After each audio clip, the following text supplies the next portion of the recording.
wabarakatuh. Halo anak-anak, bagaimana kabarnya? Semoga kalian dalam keadaan yang baik-baik saja. Hari ini Ibu akan menjelaskan materi mengenai tentang koordinat kartesius beserta bagian-bagiannya, dan juga Ibu akan menjelaskan posisi titik terhadap sumbu X dan sumbu Y pada bidang koordinat kartesius. Mari kita simak bersama-sama ya. Pertama-tama, di sini Ibu akan memaparkan tujuan pembelajaran. Yang pertama, siswa mampu menjelaskan koordinat suatu titik dalam bidang koordinat kartesius. Yang kedua, siswa mampu menentukan kedudukan garis yang sejajar dan tegak lurus dengan sumbu X dan sumbu Y. Yang ketiga, siswa mampu menyelesaikan masalah kontekstual yang berkaitan dengan kedudukan posisi letak suatu benda terhadap sumbu X dan sumbu Y. Yang keempat, siswa mampu menyelesaikan masalah kontekstual yang berkaitan dengan kedudukan garis yang sejajar dan tegak lurus dengan sumbu X dan sumbu Y. Coba saya tanya, kalian tahu tidak apa itu koordinat kartesius? Jadi, koordinat kartesius adalah sistem koordinat yang digunakan untuk menentukan objek titik-titik pada suatu bidang dengan menggunakan dua bilangan yang biasa disebut dengan koordinat X dan koordinat Y dari titik-titik tersebut. Di sini disajikan gambar untuk mengetahui letak positif dan negatif dari sumbu X dan sumbu Y. Berikutnya yaitu posisi titik terhadap sumbu X dan sumbu Y. Posisi titik sendiri merupakan letak titik pada bidang koordinat kartesius. Posisi titik pada bidang koordinat kartesius ditulis dalam pasangan berurut X, Y. Bilangan X menyatakan jarak titik itu dari sumbu Y dan bilangan Y menyatakan jarak titik itu dari sumbu X.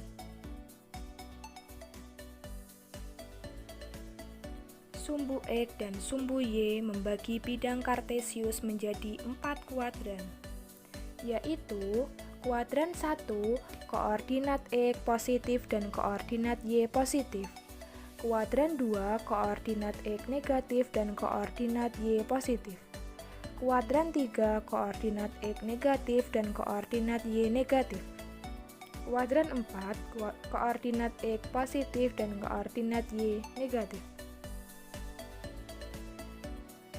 Lalu disajikan masalah yang berkaitan dengan kedudukan titik dalam bidang koordinat kartesius. Perhatikan gambar di atas. Titik-titik pada bidang koordinat kartesius memiliki jarak terhadap sumbu X dan sumbu Y.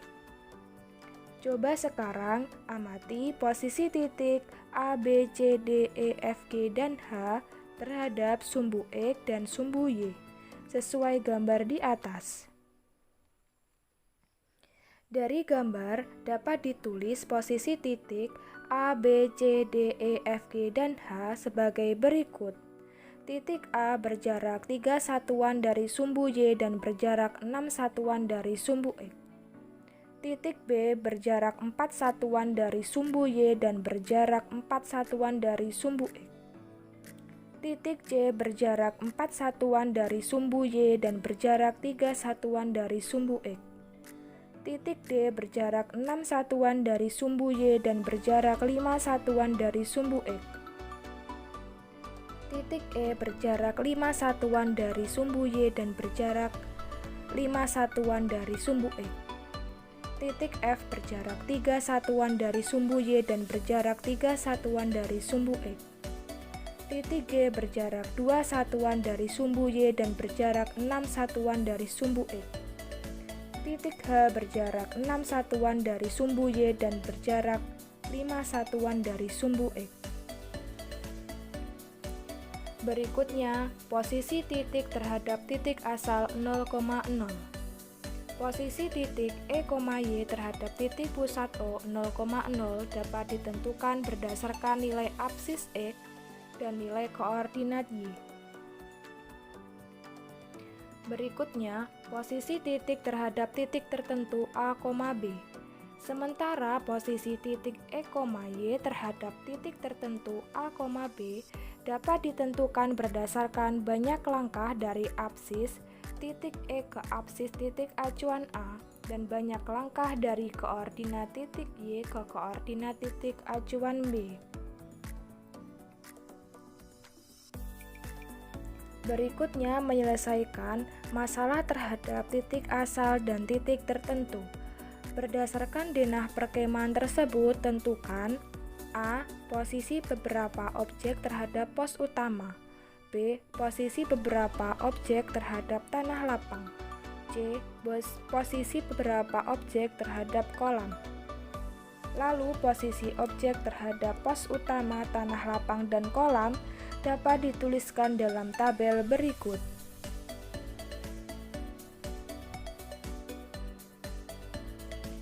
Objek perumahan dalam koordinat 6,5 posisi terhadap tenda 1, 4 satuan ke kanan dan 5 satuan ke atas. Pos 1, 4 satuan ke kanan dan 0 satuan ke atas. Pasar 2 satuan ke kanan dan 2 satuan ke atas. Objek pemakaman koordinat -5, -2, posisi terhadap tenda 7 satuan ke kiri dan 2 satuan ke bawah. Objek pasar dalam koordinat 4,3 posisi terhadap pos 1, 2 satuan ke kanan dan 2 satuan ke bawah. Objek hutan posisi dalam koordinat -8,5 posisi terhadap pasar 10 satuan ke kiri dan 1 satuan ke bawah. Objek tenda 1 dalam koordinat 2,0 tenda 2 0,2. Objek pos 1 koordinat 2,5 posisi terhadap pos 1 0 satuan ke kanan dan 0 satuan ke atas. Objek pos 2 dalam koordinat -4,4. Berikutnya, posisi garis yang sejajar terhadap sumbu X dan sumbu Y. Yang pertama terhadap sumbu X. Posisi garis terhadap sumbu X dapat berupa garis memotong atau garis tegak lurus sumbu X. Yang kedua terhadap sumbu Y. Posisi garis terhadap sumbu Y dapat berupa garis sejajar, garis memotong, atau garis tegak lurus sumbu Y. Perhatikan garis sejajar sumbu X di atas. Garis I di atas adalah garis horizontal yang sejajar dengan sumbu X. Perhatikan garis sejajar sumbu Y di atas. Garis M adalah garis vertikal yang sejajar dengan sumbu Y. Garis ini memotong sumbu X dengan tegak lurus.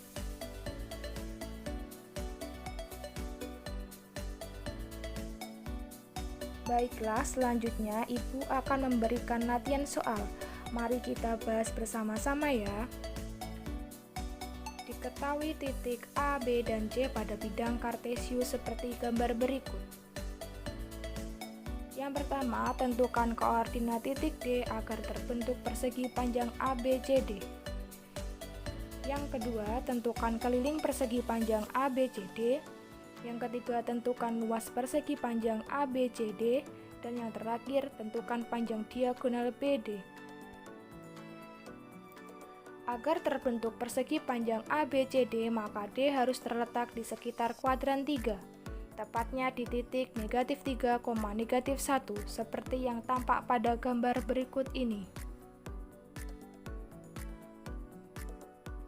Keliling bangun datar adalah jumlah panjang setiap sisi-sisinya. Oleh karena itu, keliling ABCD sama dengan AB plus BC plus CD plus AD sama dengan 6 tambah 4 tambah 6 tambah 4 sama dengan 20. Jadi, keliling persegi panjang ABCD adalah 20 satuan panjang. Luas persegi panjang sama dengan panjang kali lebar luas ABCD sama dengan AB kali BC sama dengan 6 kali 4 sama dengan 24. Jadi luas persegi panjang ABCD adalah 24 cm persegi. Untuk menentukan panjang diagonal BD, gunakan rumus Pitagoras di segitiga siku-siku BCD. BD sama dengan akar BC kuadrat plus CD kuadrat sama dengan akar 4 kuadrat tambah 6 kuadrat sama dengan akar 16 kuadrat tambah 36 sama dengan akar 52 sama dengan akar 4 kali 13 sama dengan 2 akar 13. Jadi panjang diagonal BD adalah 2 akar 13 satuan panjang. Baiklah anak-anak, sekian dari video pembelajaran kali ini. Semoga materi ini dapat bermanfaat untuk kita semua. Dan kalian harus tetap semangat ya dalam belajar. Sampai jumpa. Wassalamualaikum warahmatullahi wabarakatuh.